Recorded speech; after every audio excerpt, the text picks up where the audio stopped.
área de atuação é mais a parte de nervos periféricos. Fiz minha formação, a maior parte em Minas Gerais, fiz meu fellowship em neurofisiologia em Campinas, São Paulo. E hoje nós vamos falar sobre o acidente vascular cerebral. Vamos falar especialmente a parte, aqui nesse caso, na aula de hoje, o AVC isquêmico. Eu vou fazer uma abordagem bem prática, assim, de como que deve ser o manejo do paciente que chega com AVC isquêmico na unidade de emergência. E também como você faz o segmento desse paciente no ambulatório. Então eu não vou ficar entrando na parte muito de etiologia, fisiopatologia, porque assim, não é, o foco nosso hoje é a parte prática. Então basicamente o que eu preciso diferenciar? O AIT, o AVC isquêmico e o AVC hemorrágico. No AIT, qual é a grande característica que a gente tem? Todos esses três, nós temos um déficit neurológico súbito. A diferença é que no AIT, o próprio nome já diz, é transitório. Então o paciente ele tende a melhorar. Quanto tempo ele vai melhorar? Variável. Mas a tendência é que ele melhore em poucos minutos a 1, 2 horas. Na literatura fala até 24 horas. Mas raramente o paciente fica tanto tempo com o déficit e ele vai ser transitório. Geralmente são poucos minutos, a no máximo 1, 2 horas, o paciente já recupera totalmente o déficit. Então assim, o AIT é transitório, tem que ter recuperação completa. Se ficar qualquer déficit, por mínimo que seja, a gente não considera ele como transitório. Nós temos o AVC isquêmico, então o isquêmico obviamente vai ser uma diminuição da quantidade de sangue, né? Uma redução da perfusão tecidual para aquele tecido ali cerebral. E o AVC hemorrágico nós temos dois principais tipos, o intraparenquimatoso e a hemorragia subaracnoide. A hemorragia subaracnoide frequentemente por ruptura de aneurisma, e o intraparenquimatoso geralmente a gente tem duas principais causas, que é a ruptura de uma malformação arteriovenosa, formando ali um AVC mais lobar, ou então, no caso, por exemplo, de um AVC núcleo-capsular, por exemplo, paciente com descontrole pressórico, faz um pico hipertensivo e acaba sangrando. Então, esses são os três tipos. A etiologia vai depender de qual deles, lembrando que o AIT ele é um protótipo do isquêmico, ou seja, se ele recupera completamente, às vezes tem uma placa instável, aí teve uma diminuição ali do fluxo, transitoriamente a gente tem o déficit transitório durante poucos minutos. Se esse déficit ele perdura, a gente considera ele como um AVC isquêmico. Na prática, como que eu vou diferenciar? Se eu chego com um paciente novo no pronto-socorro, todo déficit neurológico súbito, eu tenho que pensar em etiologia vascular, seja hemorrágicos, seja isquêmico. Então, todo paciente que chegou no pronto-socorro, déficit neurológico súbito, até que prova o contrário, etiologia vascular. Ah, mas pode ser outras causas? Pode. O tumor cerebral pode dar um déficit neurológico súbito. Na aula, até a médica tinha comentado, na aula do colega de São Paulo. Quando que dá? Quando o tumor sangra. Então, de certa forma, não deixa de ser algo vascular também. A gente tem algumas escalas. Essa escala aqui é muito usada no pré-hospitalar, especialmente para orientação do leigo, né? Quando deve procurar, que é a escala de Cincinnati. Não é a que a gente vai usar, nós, né, profissionais de saúde, vamos usar na prática. Então, basicamente, o que eu vou pedir, né, eu vou orientar para a população, né, para avaliar, por exemplo, deu um sorriso, ou seja, tem alguma alteração da face, tem algum déficit, né, apendicular, eu peço para, por exemplo, movimentar os braços, as pernas, tem alguma fraqueza nesse sentido, e peço para ele, por exemplo, falar uma frase. O paciente ele pode estar à fase que não conseguir falar. Isso aqui é uma escala que fica simples para o paciente e para os leigos. Quando que deve levar esse paciente para a unidade de urgência? Na nossa prática, a gente não costuma usar essa escala. Isso aqui é mais como se fosse uma triagem de sinais de alarme, sinais de alerta para o paciente que esteja tendo um início de um AVC. A gente tem a escala de Glasgow, vou citar muito, que essa você já sabe muito bem, né? A gente tem ela agora modificada, a gente tem a resposta pupilar, e aí mudou, né? Se a gente tem a escala de Glasgow convencional, vale de 3 pontos a 15, e agora essa modificada com a resposta pupilar, em que a gente tira, né, a pontuação, a gente agora varia essa modificada de 1 a 15. Basicamente ela foi concebida para o trauma, então assim, no AVC, vocês vão ver que nem sempre a gente às vezes intuba na parte neurológica, nem sempre o menor igual a 8 é sinônimo de intubação orotraqueal, justamente porque o paciente afasta e já vai perder muita informação. Então, na neurologia, a escala de Glasgow ela tem que ser um pouco relativizada, às vezes. Então, assim, chegou o paciente chegou para você no pronto-socorro. O que eu preciso de informação? Porque a gente tem que ser bem prático, porque a gente precisa de uma avaliação rápida e precisa. Então, ele vai chegar para você, vai lá um idoso, 80 anos, ele está com um déficit, está com uma hemiparesia à direita. O que eu vou ter que perguntar para ele? Primeiro, eu tenho que identificar qual o déficit que o paciente está tendo, se ele tem déficit ou não. Para isso, o que eu vou utilizar? A escala do NIH. Eu não faço exame neurológico. O exame neurológico nosso no AVC é a escala de NIH. Então, quando vocês estão diante de um AVC agudo, o que eu vou perguntar para vocês? O paciente, claro, né? Idade, nome, sempre, né? Vale para todo mundo. Mas, o que é específico do AVC? Eu tenho que saber a escala do NIH. Eu preciso decorar isso aqui? Não. Você pode ter no aplicativo celular, você pode ter impresso, e aí já tem todos os comandos, gente. É super simples de aplicar. Então tem uma pontuação na escala, lembrando que o NIH, ele é assim, quanto mais alto, maior, mais déficit aquele paciente tem. Então, a gente pontua, quando você vai ver na pontuação, vai aumentando à medida que o paciente tem mais déficit. Ele, basicamente, é um exame neurológico direcionado para o AVC. Então, primeiro item, nível de consciência, que a gente avalia, automaticamente você vê no paciente, quando você começa a aplicar a escala, automaticamente já estou avaliando o nível de consciência. Aquele paciente está alerta, respondendo aos comandos, ele está comatoso ou não, e aí eu coloco a pontuação. Lembrando, aqui não precisa decorar a escala, basta eu aplicar. Eu vou perguntar algumas perguntas de nível de consciência. Aqui é bem padronizado. Então, basicamente, a gente vai perguntar qual que é o mês e qual que é a idade do paciente. Eu pergunto essas duas coisas. Responde as duas, nenhum ponto. Apenas uma, ganha 1 ponto. Não consegue responder nenhuma das duas informações, 2 pontos. Lembra que o NIH, quanto maior a escala do NIH, pior o paciente está, mais déficit ele tem. Peço ele para fazer alguns comandos. Quais comandos? De abrir e fechar os olhos, que são comandos simples. Abre e fecha os olhos, abre e fecha a mão. Claro, né, gente? Você tem déficit do lado direito, eu peço ele para abrir e fechar a mão do lado não parético, né? Porque ele pode não estar movimentando porque ele não tem força. Então aqui é para me avaliar como estão os comandos do nível de consciência dele. Olhar conjugado. Aqui basicamente eu peço ele para acompanhar, é olhar horizontal, aqui eu não vejo vertical. Então eu peço ele para acompanhar o dedo e vejo como está o olhar conjugado dele. Visual, aqui lembrando que é um exame neurológico mais sumário, rápido, precisa que esse exame seja feito aí em no máximo 15 minutos. O ideal é que seja feito até por volta de uns 10 minutos, se dá para fazer, se não pegar na prática, consegue fazer rápido.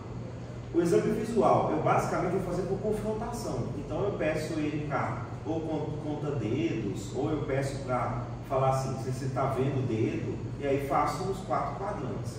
Isso aqui é rápido, não é aquele avaliação lá do nervo óptico, por exemplo, a parte craniana, que eu vou lá, coloco uma escala de Snellen ou de Rosenbaum, não. Aqui é de confrontação bem grosseiro mesmo.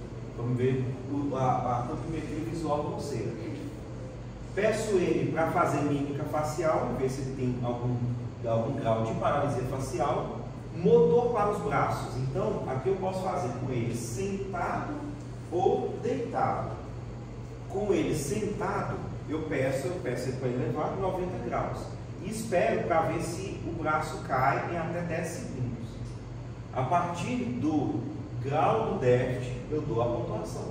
Desde nenhum movimento, que é a pior pontuação, 4, até 0, que ele mantém o braço em 90 graus se eu estiver sentado, 45 se eu estiver deitado, por 10 segundos.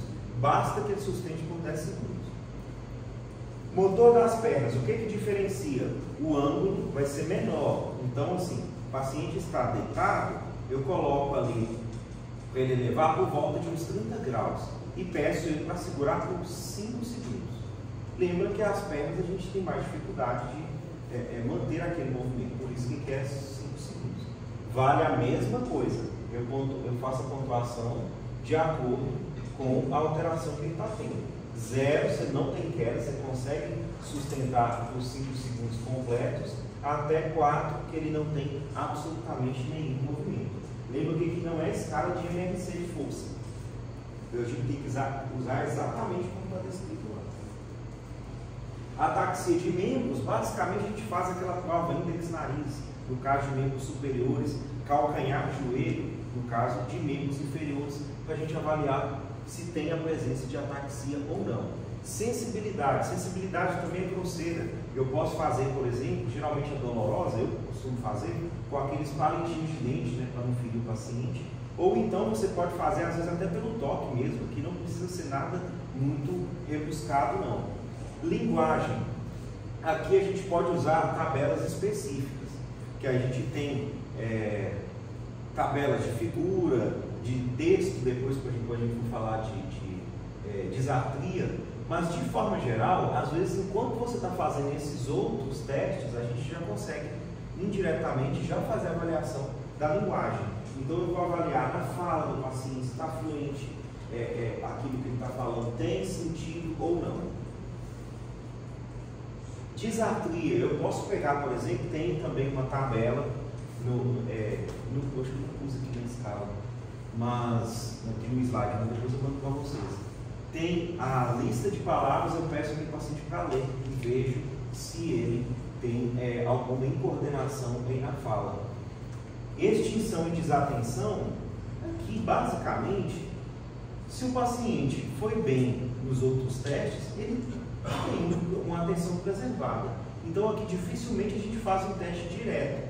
A gente também tem imagem que dá para uma figura com várias imagens de uma cena, que aí você pode colocar e pedir para descrever a cena, mas assim de forma geral, se ele foi muito bem nas outras, consequentemente ele tem a normalidade aqui, porque se ele tem uma desatenção ou um grau de extinção, de prejuízo muito grande da concentração, ele vai ir muito mal nas demais.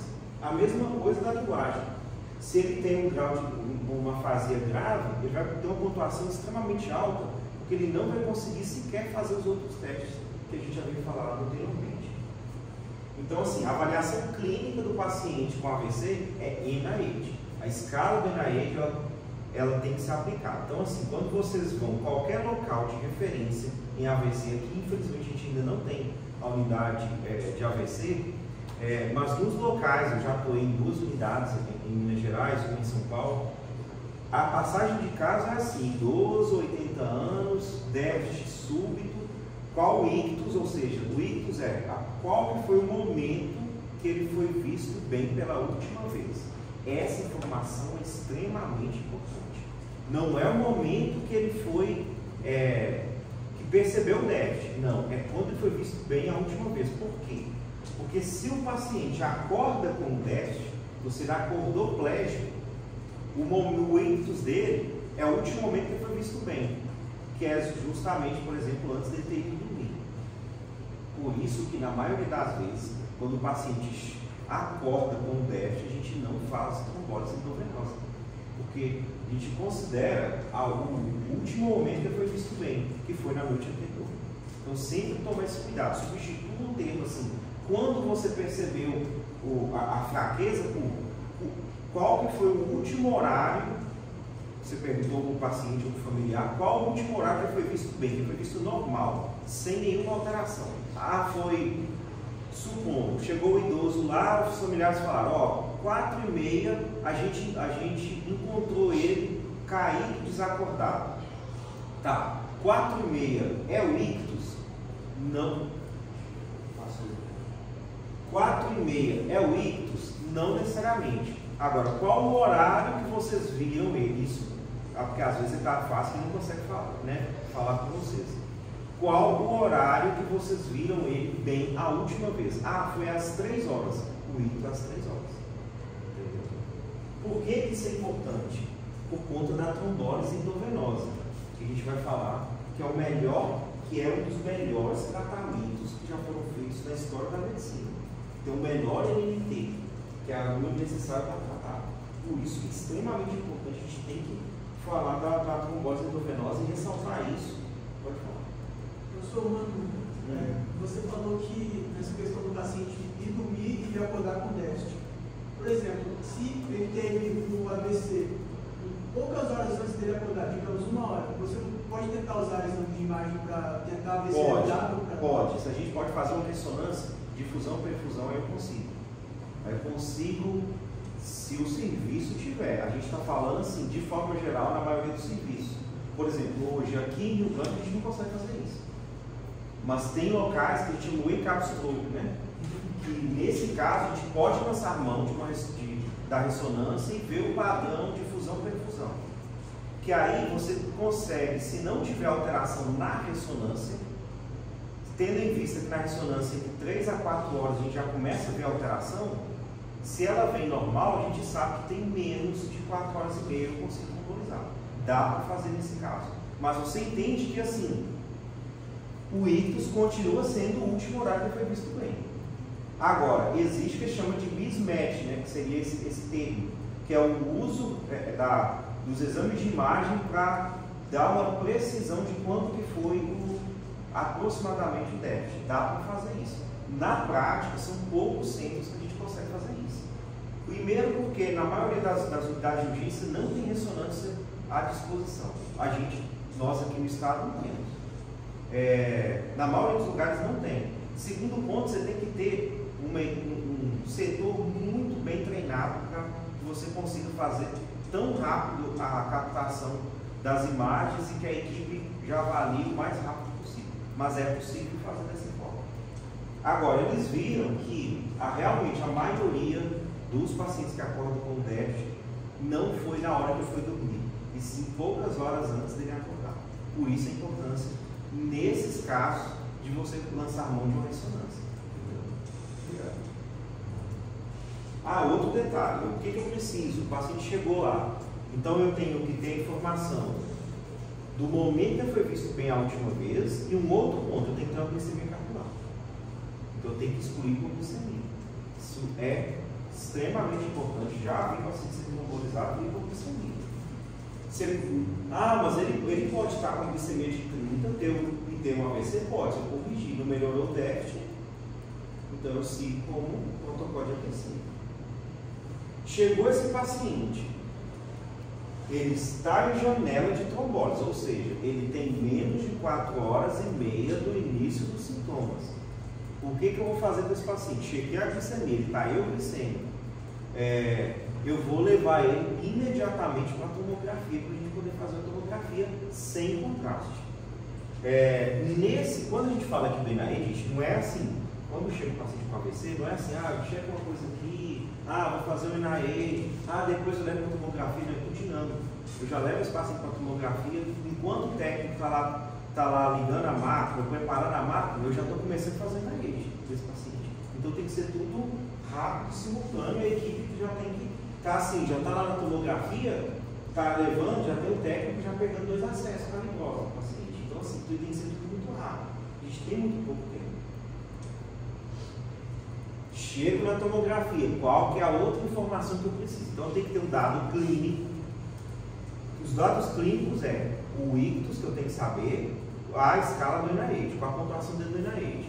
Dado radiológico, a gente tem uma escala que chama Aspects. Então essa, quando a gente vai passar o resultado da tomografia, o correto, não é eu falar, tomografia está normal, tomografia tem uma hipodensidade núcleo capsular ou hipodensidade parietal. Não. O que eu preciso é que vocês falem qual é o aspecto daquele paciente. O que é essa escala? Ela tem 10 regiões que eu tenho que analisar. Então eu tenho o núcleo caudado, eu tenho a cápsula interna, eu tenho o núcleo lentiforme, eu tenho a ínsula, M1, M2, M3 nesse corte.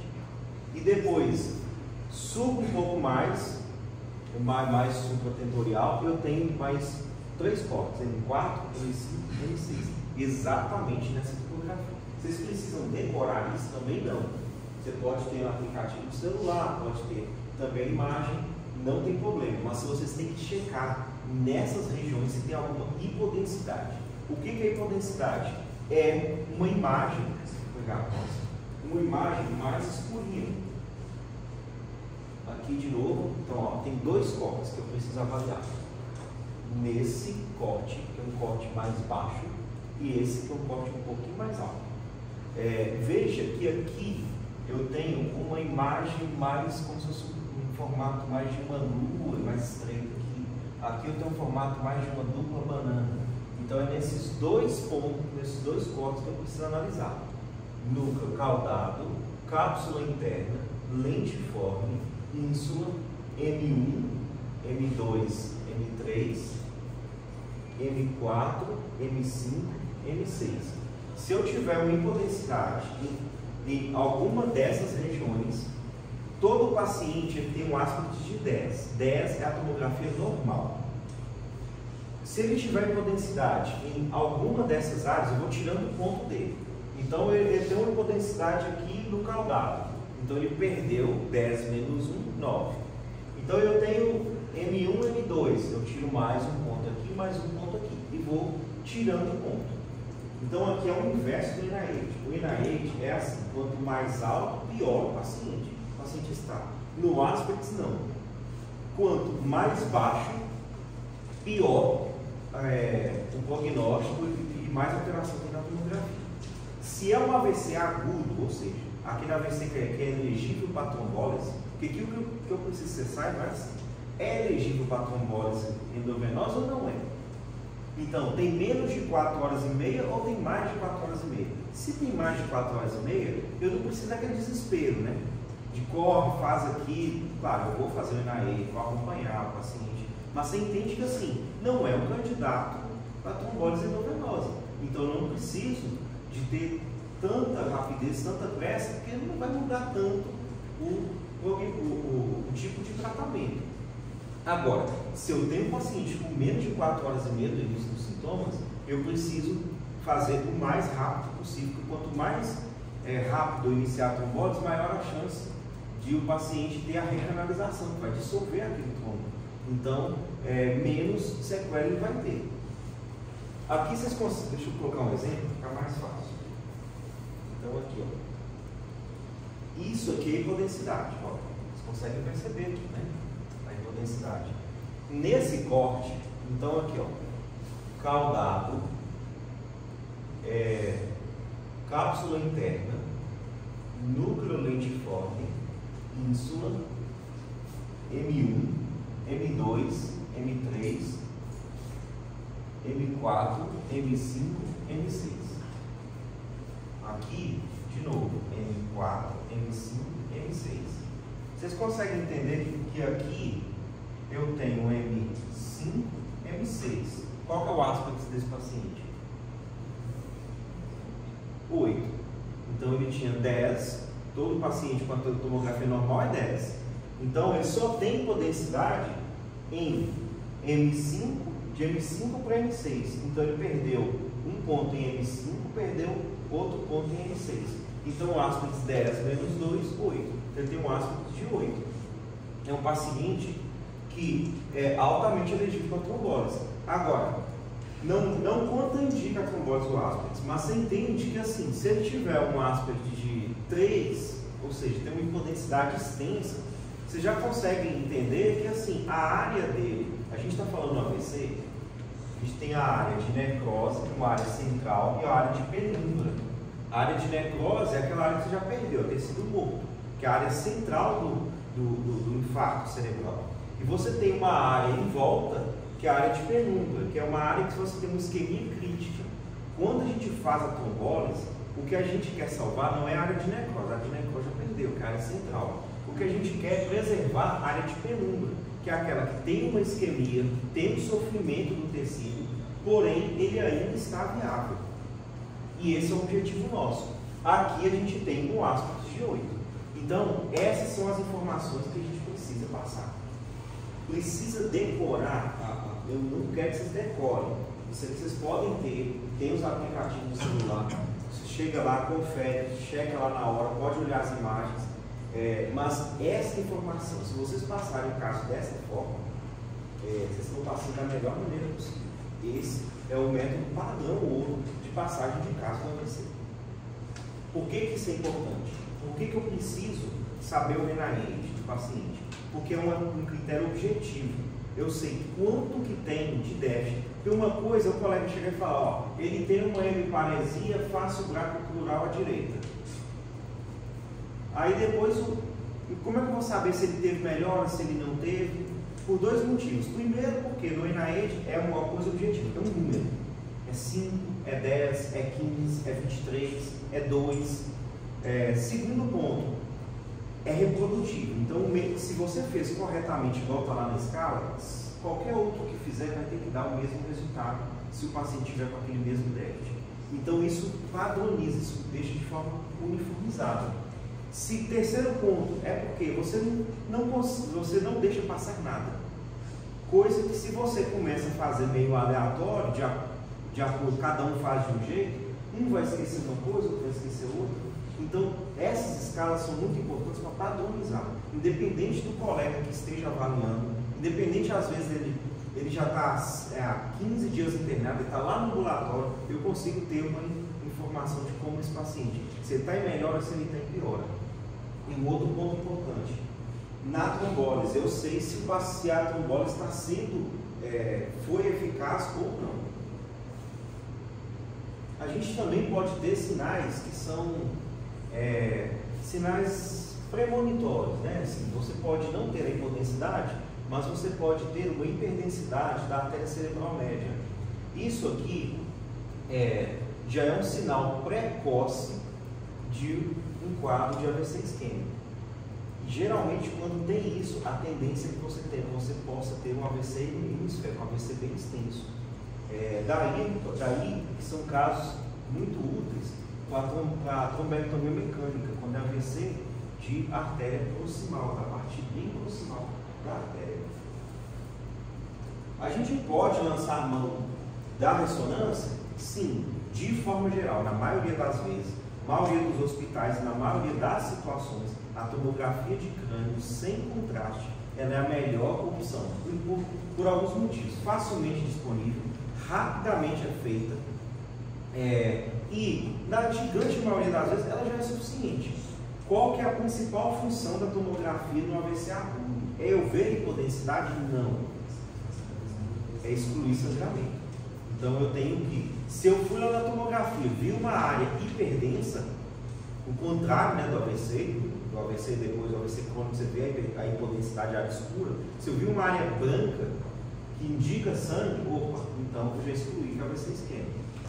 Então essa é a principal importância da tomografia. Não espere uma tomografia alterada para você conduzir como AVC. E tem um outro detalhe. A AVC, gente, tem que ter alteração no exame de imagem. O paciente, eu já vi várias vezes, inclusive aqui no ar, paciente tendo alta do hospital, com déficit neurológico, com exame de imagem normal. Não existe AVC com exame de imagem normal. Se a tomografia está normal de admissão, repetir 24, 48 horas, está normal, eu tenho que fazer a ressonância. Eu tenho que identificar.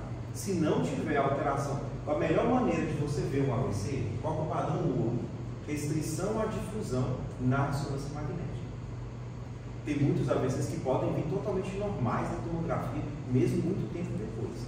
Então, assim, eu preciso pedir ressonância para todos os pacientes? Não. Mas eu não posso liberar o paciente com déficit neurológico sem evidenciar uma alteração na tomografia ou na ressonância. Porque eu não tenho como dar diagnóstico de AVC sem alteração, ou na tomografia ou na ressonância. Tem que ter algum dos dois. Se não tiver, a gente não é AVC. É outra coisa, mas não é AVC.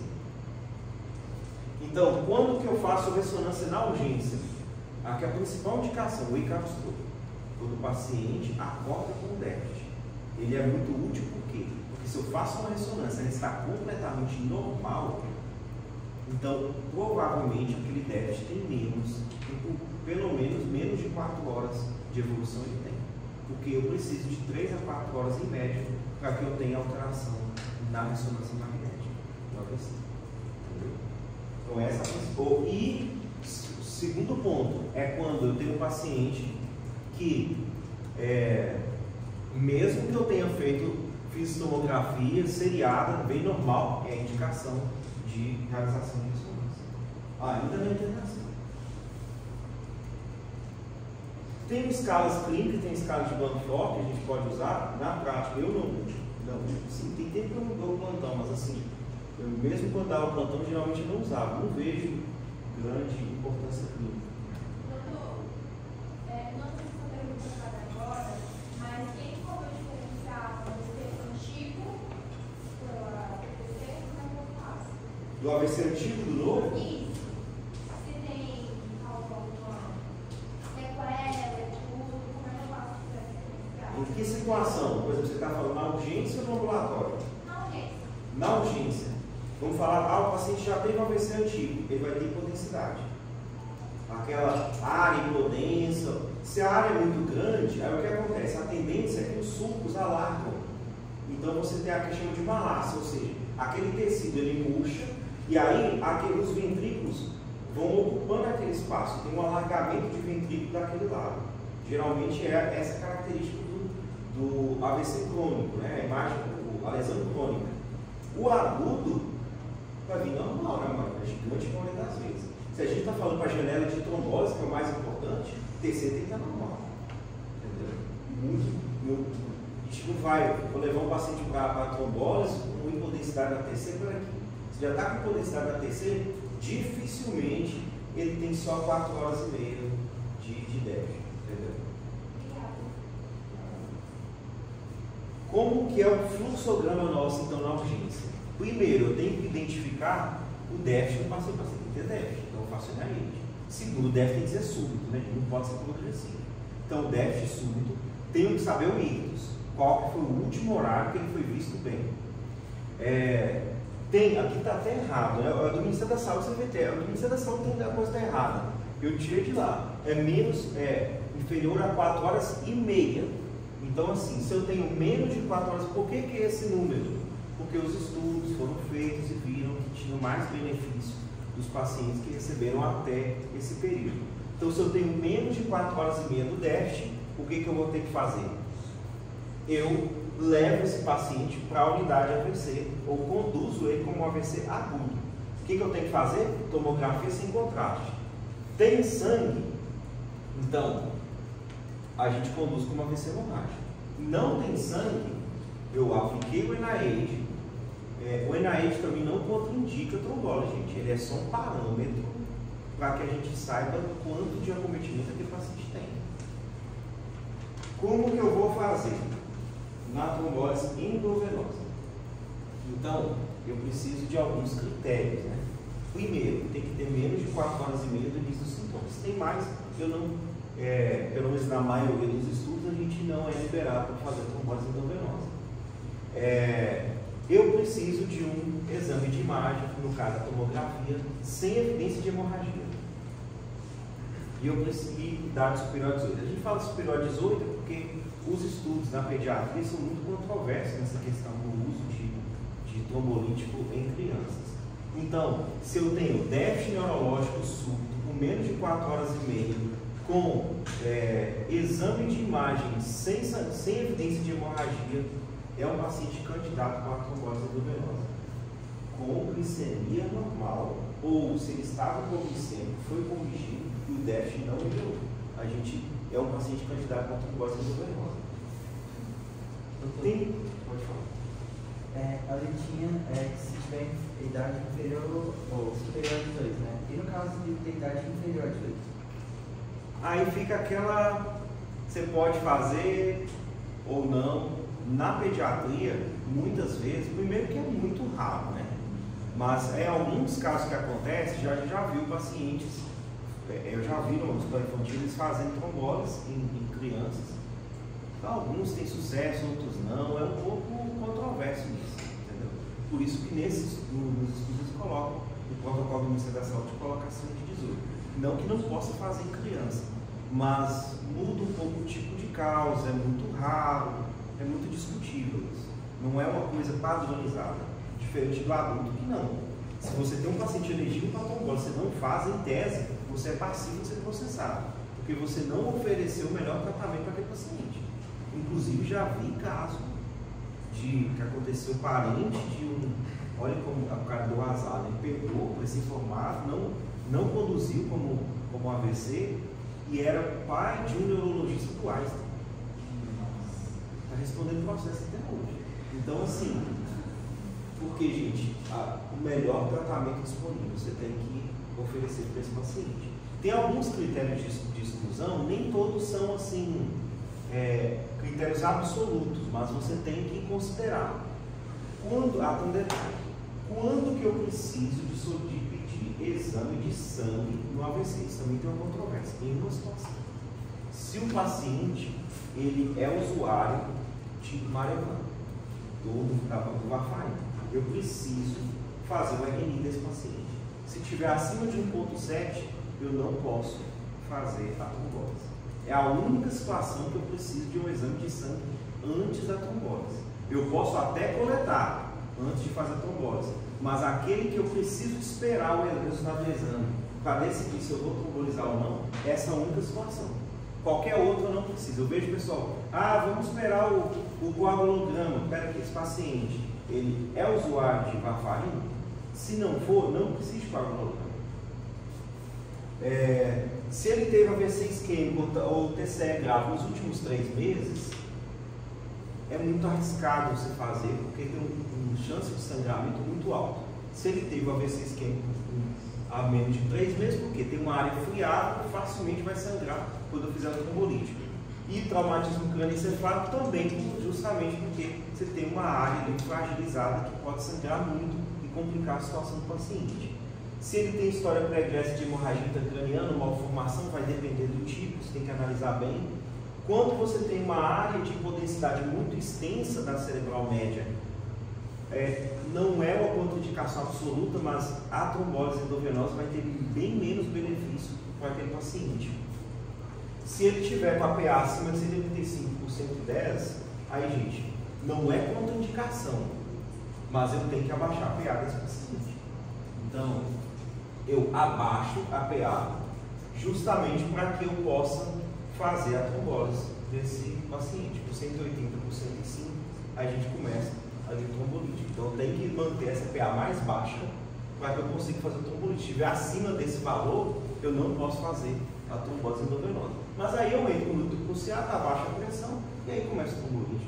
Você entra no líquido pulseado, rapidamente a pressão baixa e você consegue fazer. Já tive vários casos desse jeito. Melhora rápida e completa dos sintomas. Antes, por exemplo, assim, acabou de chegar, está lá hemiplégico, já tive isso também.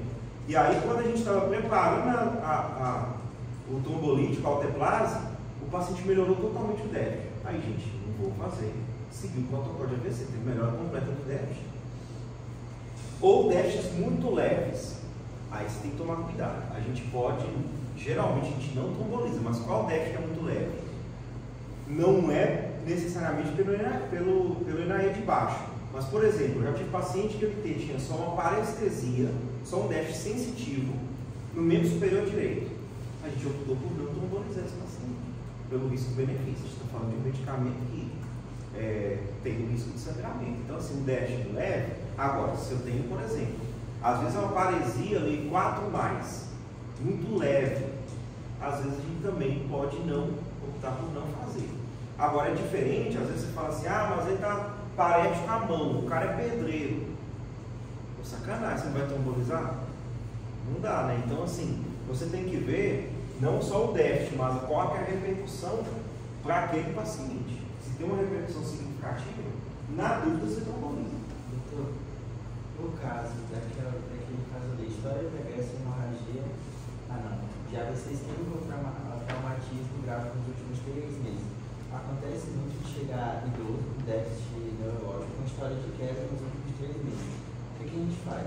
Histórico de queda, não, aqui é TCE grave mesmo. Grave?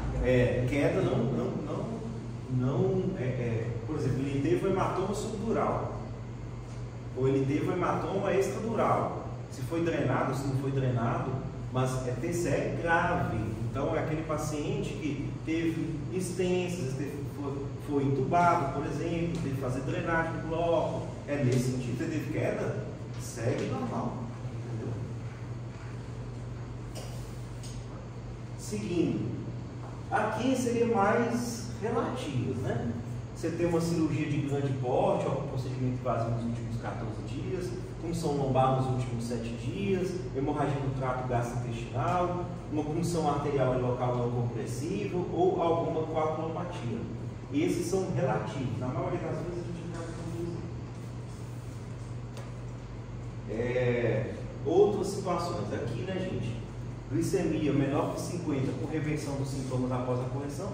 Então, assim, você estava hipoglicêmico, corrigiu, melhorou totalmente, eu não vou trombolizar, né? Se eu tenho uma obstrução por um êmbolo séptico, por um endocardite, então, assim, eu não tenho um trombo, não vai ser dissolvido pelo trombolítico. Então, fica também controverso de fazer isso. Quanto indicação relativa, um IAM, né, recente nos últimos 3 meses, suspeita clínica de hemorragia subaracnoide, dissecção de aorta, aí não dá também, né? Fazer. Então, hemorragia subaracnoide, fica atento, né? Porque você pode ter situações que a TC pode vir normal, mas se eu tenho um paciente com déficit neurológico, mas quando você fala é intenso, com algum nível de alteração de sensório, síndrome levantar o alerta que não possa ser uma hemorragia subaracnoide. TC está normal, tem alta suspeição, faz punção lombar e vê se tem líquido lipoxantotômico ou não. Quais que são os cuidados que a gente tem que fazer? Como que eu procedo a trombose endovenosa? Assim como vocês, o que eu acho mais estranho na prática, principalmente quando eu era acadêmico, era que assim, a parte de cardiologia, a gente sabia de cor, tudo de cor. Aí chega na parte da neuro, ninguém dava bola. Aí o professor falou, mas é porque o coração mata e o septo só aleja. Então, assim, assim como vocês sabem, vocês têm que saber a parte cardiológica, vocês têm que saber também, com detalhes, as emergências neurológicas.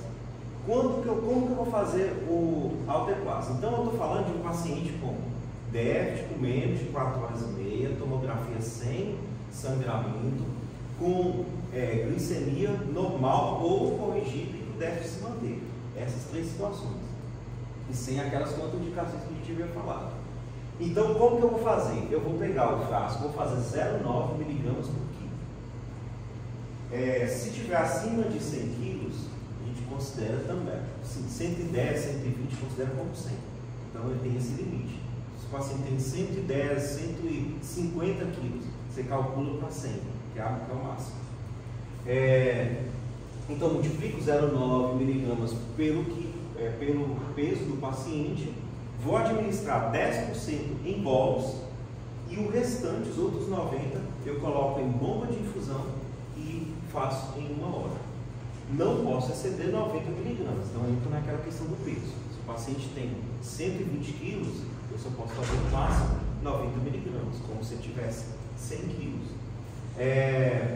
Idealmente, então assim, quando eu vou fazer precisa fazer em acesso central? Não, né, gente? Não vai ficar 20, 30 minutos pegando acesso central. Eu faço em acesso periférico. O ideal é que eu peça o técnico para fazer 2 acessos calibrosos. Porque um, eu faço o trombolítico via exclusiva, e no outro, às vezes, se ele tem uma náusea, se ele faz alguma hipotensão, eu corro no outro acesso. Então, idealmente, com 2 acessos calibrosos. Comecei a fazer o trombolítico.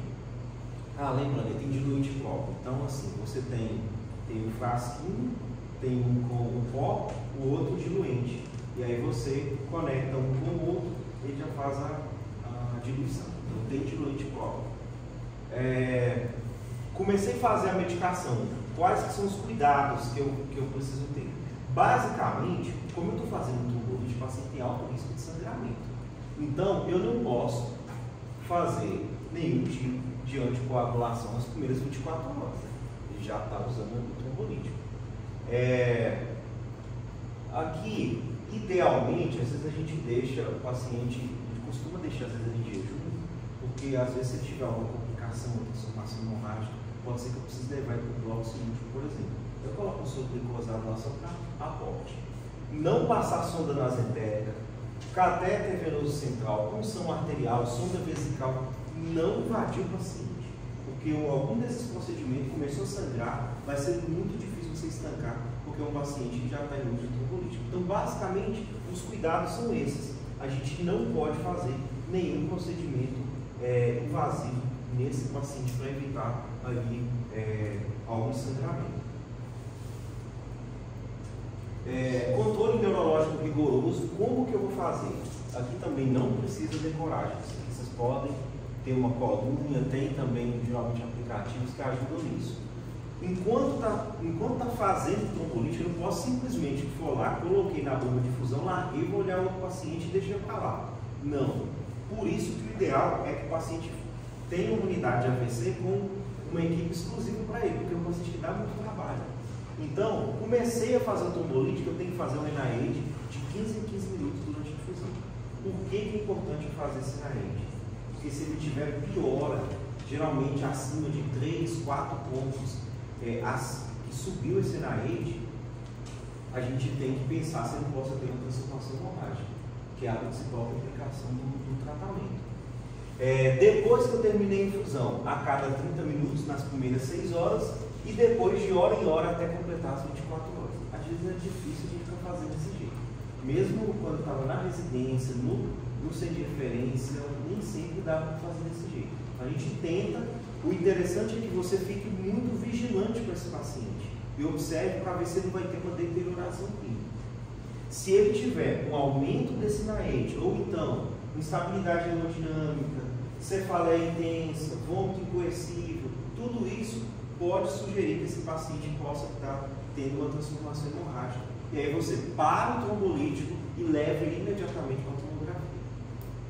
A tomografia está normal? Volta e termina o trombolítico.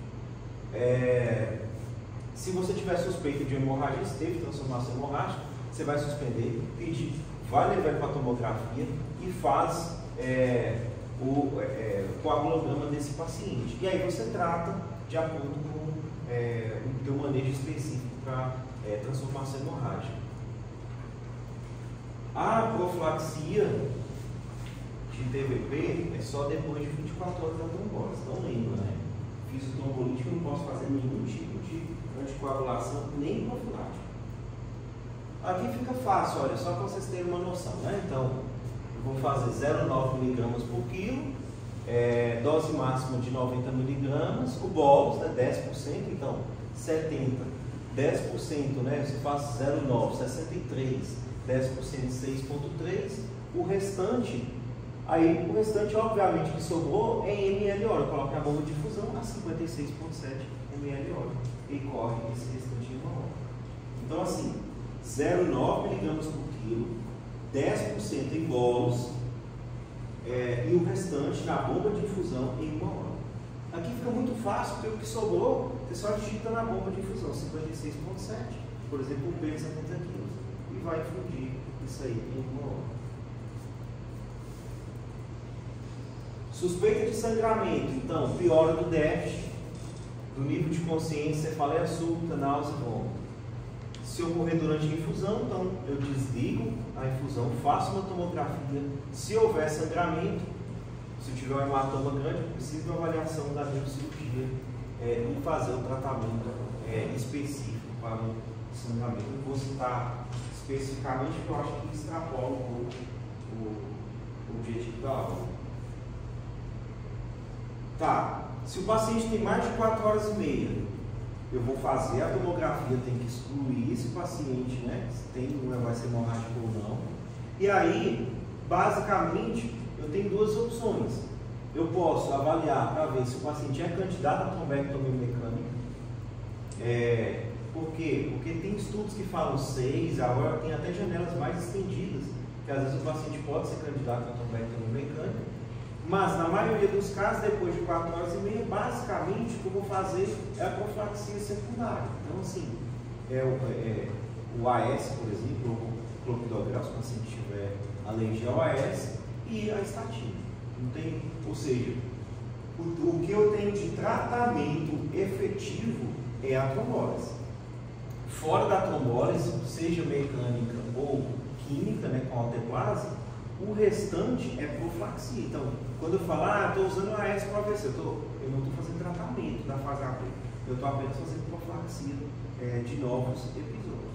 Então, por isso a importância de que o paciente seja avaliado para ver se ele tem indicação de trombólise endovenosa. A grande maioria que chega nesse período de menos de 4 horas e meia, a gigante maioria tem indicação. E os pacientes melhoram assim, muito. Às vezes ele sai de uma hemiplegia, às vezes para uma paralisia facial central leve. Então, assim, tem muito benefício. Já acompanhei vários pacientes e eles melhoram assim drasticamente, quando é bem indicado. Trombectomia mecânica, quando que eu vou fazer? Principal indicação, oclusão proximal. Então, assim, quando eu tenho, lembra lá daquela artéria cerebral média hipertensa que eu mostrei lá na imagem? Aquela oclusão bem proximal é a principal indicação de trombectomia mecânica. Por quê? Porque quando eu faço a trombólise química com medicação, dificilmente ele consegue dissolver o trombo proximal, que é um trombo mais extenso, mais difícil de ser resolvido. Então, essa é a principal indicação de trombectomia mecânica. Como que eu suspeito, às vezes, que é um AVC proximal? Principalmente quando é um paciente com muito déficit, na rede muito alto. Então, assim, ele tem, por exemplo, com hemiplegia, com uma afasia ou com uma heminegligência. Então, isso chama muita atenção. Déficits profundos, com NIH muito alto, chama a atenção de ser um quadro de oclusão proximal. Tem a regra dos 3-6, né? Ictus até 6 horas, NIH maior ou igual a 6 e um aspects maior ou igual a 6, que são situações em que também a gente tem um benefício da trombectomia mecânica. Ponto de vista prático para vocês, basicamente, a não ser que seja um centro de referência, o SUS foi liberado, não tem muito tempo que o SUS liberou a trombectomia mecânica, a maioria dos locais não tem nem trombólise endovenosa, imagina a trombectomia mecânica. Então, isso aqui é um capítulo à parte. Vocês precisam dominar, saber se o paciente tem indicação ou não de trombólise endovenosa, que é alteplase. Eles estão com estudos na tenecteplase, só que hoje o que é padrão ouro é alteplase. Vamos seguindo. Investigação etiológica. Então, eu saí da fase aguda, eu decidi. O paciente é candidato para trombólise química, então eu faço alteplase. Não, detalhe, se eu fiz a trombólise no paciente, é um paciente que ou ele tem que ficar na sala vermelha ou ele tem que ser levado para o CTI. Ele tem que ficar no mínimo 24 horas em monitorização intensiva. Então fica atento com isso. Eu não faço a trombólise e libero o paciente para a enfermaria, não. Ou ele fica na sala vermelha ou ele vai para o CTI. Se ele não é candidato, tem mais de 4 horas e meia, ou então está dentro da janela, mas tem alguma contraindicação, a gente vai basicamente fazer essa estatina e seguir com a investigação etiológica. Isso vale para qualquer um deles, tanto trombolizado quanto não trombolizado. O que eu tenho de destaque aqui? Que mais chama a atenção? Os exames de sangue básicos, a sorologia só em casos específicos. Agora, três coisas que eu preciso pedir para o AVC, que é AVC isquêmico. Ele tem que ter um ecocardiograma transtorácico, ele tem que ter um Holter 24 horas. Tem livros que falam do eletrocardiograma, mas o eletrocardiograma, a gente está falando em detecção de fibrilação ou fluxo arterial para saber se precisa anticoagular ou não. E a gente sabe que a sensibilidade de um eletro é muito baixa. Então, na prática, hoje a gente já indica o Holter já de cara. Eu já solicito o Holter de cara. Então, ele precisa ecocardiograma, Holter 24 horas, ou eletro, vai depender da literatura, e Doppler de carótide ou vertebral. Doppler de carótides e vertebrais. Esses 3 exames o paciente tem que fazer. Todo paciente com AVC isquêmico ele tem que fazer esses 3 exames. Por quê? Primeiro, eletro ou Holter, descartável na arritmia, especialmente FA, porque eu preciso definir a questão de necessidade de anticoagulação ou não. Doppler de carótida, porque se tiver uma obstrução significativa, às vezes eu preciso colocar um stent ali na carótida. Você tem, por exemplo, 80% de obstrução na carótida interna direita. É um paciente que é candidato para fazer a desobstrução, a colocação do stent. O ecocardiograma, por quê? Porque às vezes eu posso ter uma comunicação, às vezes um CIA, um CIV, ou eu posso ter uma insuficiência cardíaca, que costuma estar muito associada com o quadro, e aí pode ser que eu precise mudar o tratamento daquele paciente. Então, esses 3 exames, todo paciente com AVC precisa, além, né, de lipidograma, triglicerídeos, lembrar que a gente tem um alvo de MDL abaixo de 70 para esses pacientes, então eu preciso me basear nisso. Preciso fazer ressonância? Não. Se eu tenho uma tomografia, lembra? Eu fiz a trombose estava com, vamos falar, aspects 10, tomografia normal. Aí depois eu repeti esse exame 2 dias depois. Aí eu vi uma pequena hipodensidade. Está definido aqui o AVC? Tá. Precisa de ressonância? Não. Agora, se eu fiz a trombose nesse paciente, depois eu vejo a tomografia, não tem nada, ou se não foi candidato a trombose, repetir a tomografia, não tem nada, eu preciso fazer ressonância. Por alguns motivos. Primeiro, eu posso ter às vezes um AVC lacunar muito discreto e não aparecer na tomografia. Segundo ponto, tomografia não é boa para poder ver tronco cerebral e fossa posterior. Então, cerebelo e tronco cerebral não são bem vistos na tomografia. Por quê? Porque a gente tem um arcabouço ósseo que dá sombra exatamente aqui na região posterior.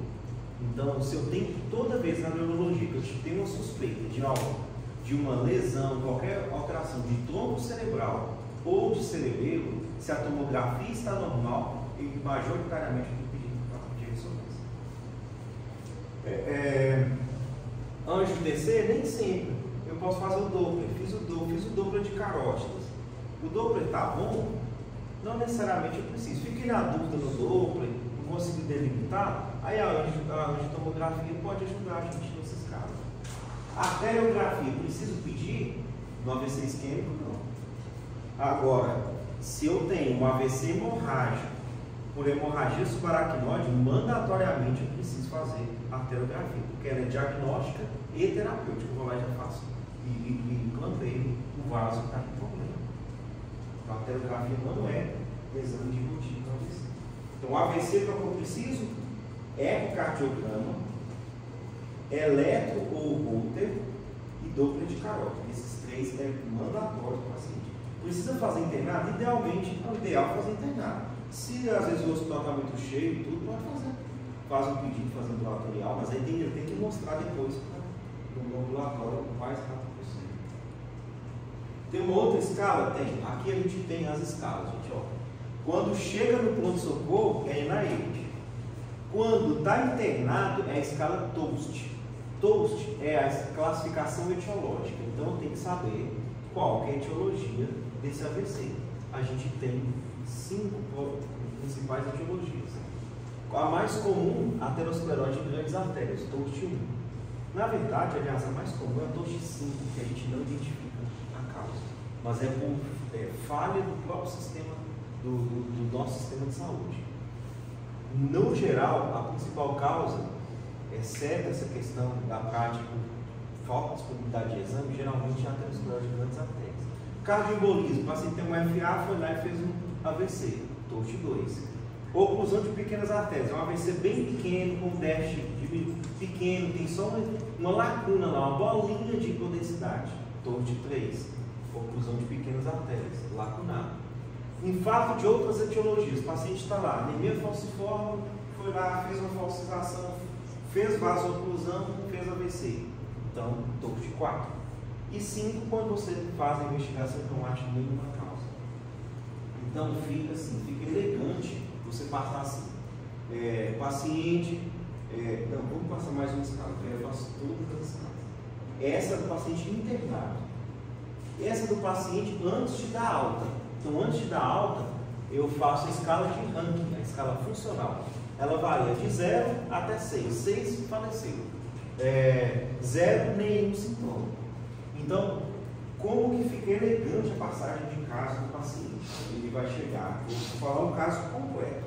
Então, chegou um idoso, 85 anos, hipertenso, diabético, com um quadro de uma hemiplegia à direita, de forma súbita, com ictus, ou seja, quando foi visto bem a última vez às 5h30 da tarde.